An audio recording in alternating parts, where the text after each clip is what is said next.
Emily was just steps away from the finish line. For 6 months, she had been building something invisible, something monumental, hidden behind the glow of her screen. To the world, she was just a woman passing time. To her husband and mother-in-law, she was a dreamer chasing shadows that would never yield a single cent. They saw a distraction, but Emily saw a revolution. Then came the moment it all came crashing down. In one sharp, violent instant, 6 months of silent sweat and secret ambition were reduced to a pile of broken plastic and a blackened screen. Her dreams didn't just fade, they shattered against the floor. As Julian and Eleanor stood back, convinced they had finally brought her back to reality, they had no idea what they had actually done. The move to Silveridge was supposed to be the start of a quiet, prosperous chapter for Julian and Emily. After years of the frantic pace of the city, the rolling hills and the slower rhythm of this upscale town felt like a sanctuary. Julian, with his rugged charm and a natural eye for aesthetics, quickly established himself as a sought-after landscape designer. He spent his days sculpting the earth for the town's wealthiest residents, transforming raw lawns into manicured English gardens. He was a man of the physical world, finding satisfaction in the tangible weight of stone and the smell of fresh cedar. Emily, however, found herself in a vacuum. Her background in high-level corporate accounting meant little in a town where family-run businesses dominated the local economy. After weeks of silent phones and polite rejection emails, she realized that to survive here, she had to reinvent herself. She turned to the digital frontier, immersing herself in the complex, high-stakes world of international venture capital and offshore financial analytics. It was a world that required a steep learning curve. Emily spent 10 to 12 hours a day at her mahogany desk, her eyes reflecting the blue light of complex spreadsheets and real-time market tickers. To anyone watching, it looked like a labyrinth of meaningless numbers, but to Emily, it was a roadmap to their future. She was confident, driven by a quiet certainty that the foundation she was laying would soon yield a fortune they could never have dreamed of. Julian watched her from a distance. He didn't criticize her. He wasn't that kind of man. He loved his wife, and if playing on the computer made her feel useful during her unemployment, he was willing to let it slide. But in the quiet moments when he watched the flicker of the screen against her face, he felt a nagging sense of pity. He didn't believe in digital gold. To him, if you couldn't touch it or build it with your hands, it wasn't real. He saw her efforts as a harmless, albeit time-consuming hobby, a way for her to cope with the loss of her former career. Emily was acutely aware of his unspoken skepticism. To compensate, she became a ghost of domestic efficiency. She ensured that the house was a masterpiece of comfort. Every evening, a gourmet dinner waited for Julian the moment he stepped through the door, the scent of rosemary and roasted garlic masking the smell of his work boots. The floors were polished, the laundry was crisp, and the atmosphere was serene. Why did the people she loved most turn into the balancing the demands of a global financial market with the traditional expectations of a perfect wife? They thought they had destroyed a hobby. The peace was frequently shattered by the arrival of Julian's mother, Eleanor, that would soon change everything just a few miles away. Emily, Eleanor considered it her maternal duty to oversee the adjustment of her son's new life. She was a woman who believed that a woman's hands should never be idle unless they were holding a teacup or a prayer book. Every time Eleanor visited, her eyes would immediately lock onto Emily's laptop like a heat-seeking missile. "Still at the machine, Emily?" Eleanor would sigh, her voice dripping with a practiced, condescending sweetness. She would run a gloved finger over the top of the dresser, looking for a speck of dust that wasn't there. "It's such a shame. A young woman like you, wasting the best years of her sight on glowing boxes. Julian is out there in the sun, sweating, providing for this home. It seems unbalanced, don't you think?" She would corner Julian in the hallway, her whispers sharp and insistent. "How long are you going to indulge this, Julian? It's unnatural. She's obsessed with those flickers on the screen. There's no money in it, only eye strain and isolation. You're the one carrying this family on your back while she hides in a digital dream. Why do you tolerate it?" Julian would usually remain silent, offering a tired smile or a non-committal shrug to appease his mother. He never defended Emily's work because, in his heart, he agreed with Eleanor. He didn't think Emily was doing anything wrong, but he was certain she was doing nothing. He saw his wife's dedication as a tragic waste of time, never realizing that while he was planting trees for the wealthy, Emily was quietly becoming one of them. Underneath the surface of their perfect new life, a fault line was forming. Emily was building a bridge to a new world, while Julian and Eleanor were firmly rooted in the old one, waiting for a collapse they felt was inevitable. The momentum of the financial markets waits for no one, and for Emily, the stars were finally aligning. 6 months of meticulous analysis and high-risk maneuvering had led to this singular day. She was in the final stages of a complex arbitrage play, a massive investment shift that required her constant, unwavering presence. The stakes were no longer just extra income. She was on the verge of a payout that would eclipse Julian's annual salary in a single afternoon. She hadn't told him yet. She wanted to walk into the kitchen one evening and hand him the deed to a house or a bank statement that would finally lift the weight of the world from his tired shoulders. She wanted the evidence to be undeniable. Because of this, the house in Silveridge grew unusually still. Emily had been at her desk since 5 a.m., her fingers flying across the keys, her eyes bloodshot but sharp. For the first time, the chores were left undone. The kitchen counters were cluttered, the laundry remained in the basket, and the savory aroma of a simmering dinner was absent, replaced only by the cold smell of stale coffee. It was into this atmosphere of high-tension silence that Eleanor arrived. She didn't knock, she never did. She stepped into the house and was immediately greeted by the sight of a sink full of breakfast dishes and a layer of dust on the hallway table. Her lips thinned into a hard, invisible line. To Eleanor, this wasn't just a messy house, it was a betrayal of her son.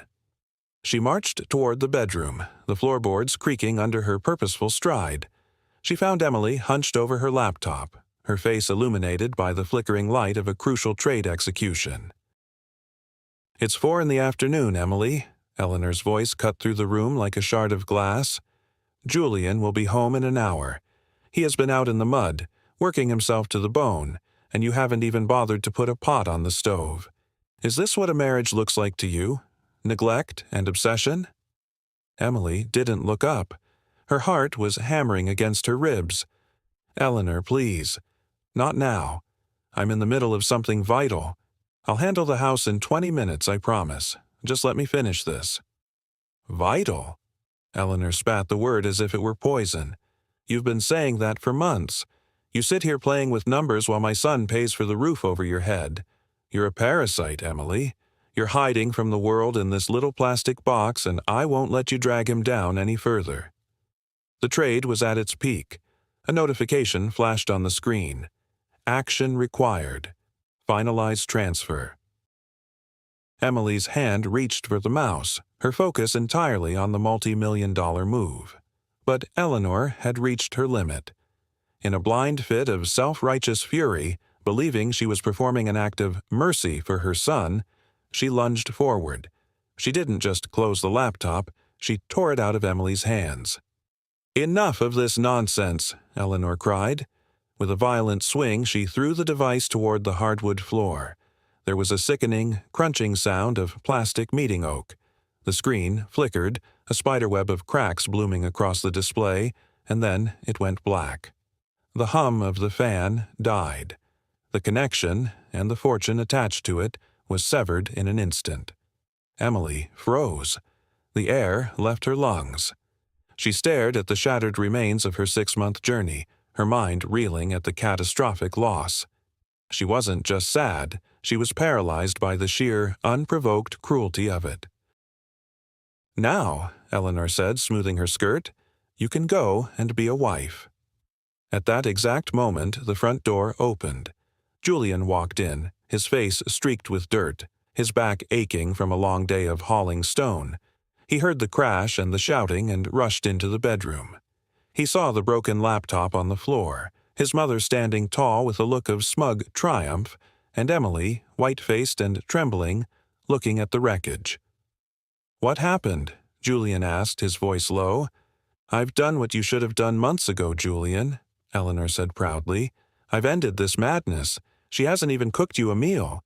She's neglected this home for that toy, and I—" "Mother, stop," Julian interrupted. His voice wasn't loud, but it held a dangerous edge. He looked at Emily, seeing a level of heartbreak he hadn't expected. Even if he didn't believe in her work, he saw the violation of her space, her effort, and her dignity. "Julian, I did this for you," Eleanor insisted. Julian stepped between his mother and his wife. He looked at Eleanor with a coldness she had never seen before. "You had no right. This is my home, Eleanor, and Emily is my wife. You do not come into this house and destroy her property. You do not decide what is enough in this marriage." Eleanor gasped, her hand flying to her throat. "After everything I've told you? She's doing nothing. You're the one paying for everything." "It doesn't matter," Julian said firmly, his loyalty finally snapping into place where it belonged. "I will not have this behavior in my house. You've crossed a line that can't be uncrossed. I think it's best if you leave. Now." Eleanor stood frozen, her face turning a deep, insulted red. She looked at Julian, then at the useless woman sitting by the broken computer. With a huff of indignant fury, she grabbed her coat. "Fine. If you want to be a fool for a woman who gives you nothing, then so be it. Don't come crying to me when you're broke and she's still staring at a wall." She slammed the door as she left. The silence that followed was heavy. Julian turned to Emily, wanting to offer comfort, wanting to apologize for his mother's insanity. But as he looked at her, he realized he didn't know what to say. He still didn't understand what was on that computer, but for the first time he saw that to Emily, it was everything. And he saw the look in her eyes, a mixture of rage and cold, hard resolve that told him the woman he thought he knew had changed forever. The aftermath of Eleanor's outburst left a lingering chill in the house that no fireplace could warm. In the days that followed, the shattered laptop sat on the dresser like a tombstone.